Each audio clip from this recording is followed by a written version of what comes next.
¿Alguna vez han preguntado qué fue la Revolución Mexicana? ¿Qué impactos tuvo esta en el país?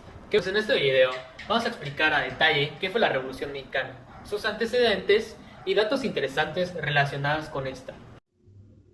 La Revolución Mexicana fue un conflicto armado que inició en 1910 y que terminó en 1920, el cual representó el evento social y político más importante para el México del siglo XX.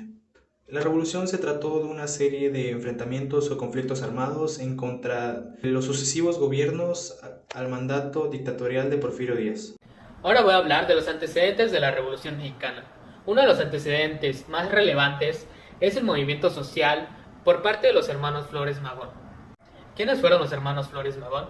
Los hermanos Flores Magón, nacidos en Oaxaca en la década de 1870, fueron tres hermanos, Jesús, Ricardo y Enrique, políticos y periodistas que se opusieron a la dictadura de Porfirio Díaz. Son considerados como los precursores de la Revolución Mexicana de 1910.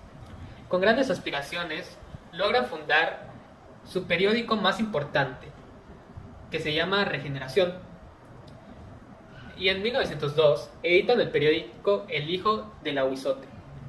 Ambos periódicos fueron suprimidos por el poder y la dictadura de Porfirio Díaz, y los hermanos fueron deportados en 1904 luego de varias penas de prisión.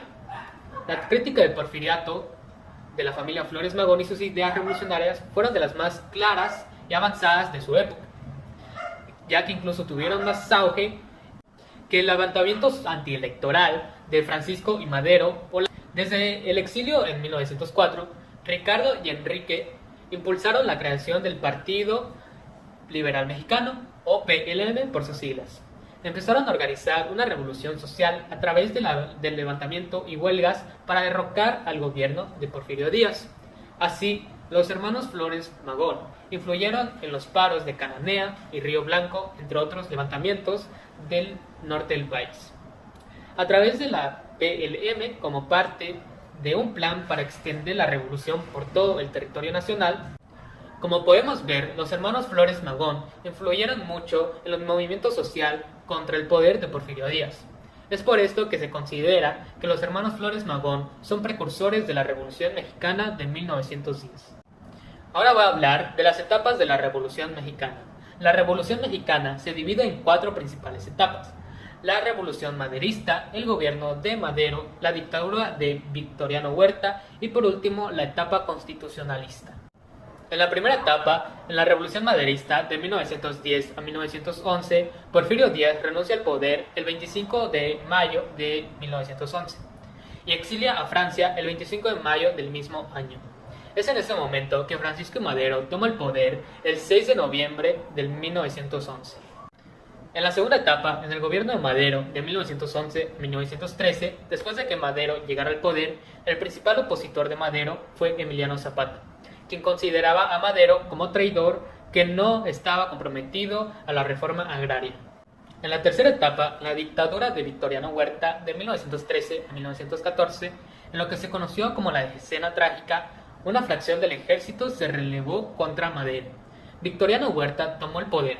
Los representantes que eran considerados enemigos del gobierno fueron arrestados en masa y el Congreso fue disuelto.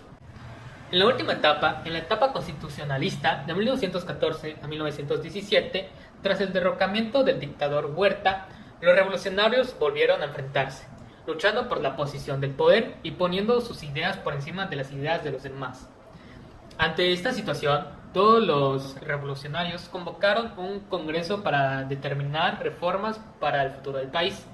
Después de meses de discusión, todos los revolucionarios finalmente acordaron crear la Constitución de 1917.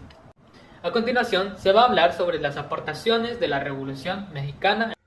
Algunas consecuencias o aportaciones que tuvo la revolución en el México actual: surgió una democracia en México, se creó una reforma agraria y una repartición de tierras entre los campesinos. Hubo un gran impacto artístico y literal, se promulgó la Constitución en 1917 y se reformó la Ley de la Educación Básica. Primero que nada, el Maximato fue un periodo de México el cual estuvo desde 1928 con el poder de Emilio Portes Gil hasta el 1934, cuando Lázaro Cárdenas subió a la presidencia. le quitó el poder a la Iglesia Católica, lo cual hizo que ya no influenciara tanto la política del país, para que fuera un país más democrático en teoría.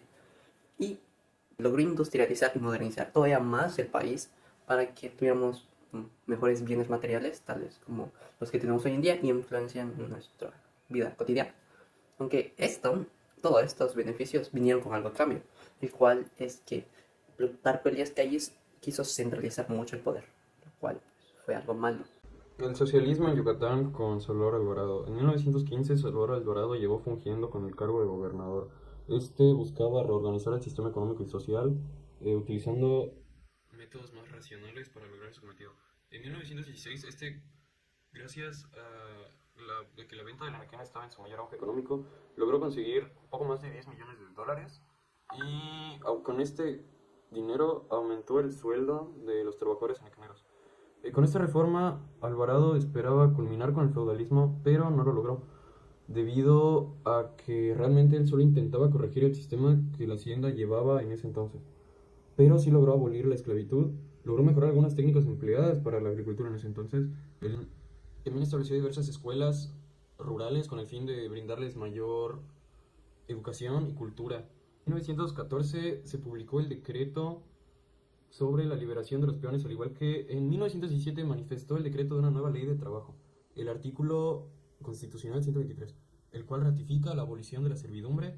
Con todo esto podemos concluir que Salvador Alvarado buscaba realmente ayudar a los trabajadores, brindándoles más libertad y una mayor estabilidad económica.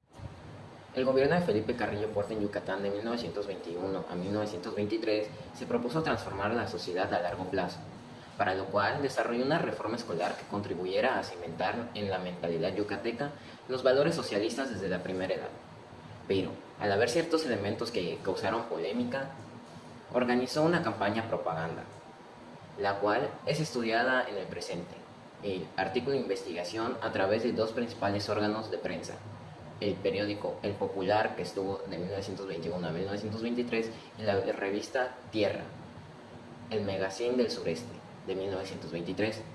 Estas tuvieron el fin de ganar la opinión pública y aumentar la popularidad del régimen.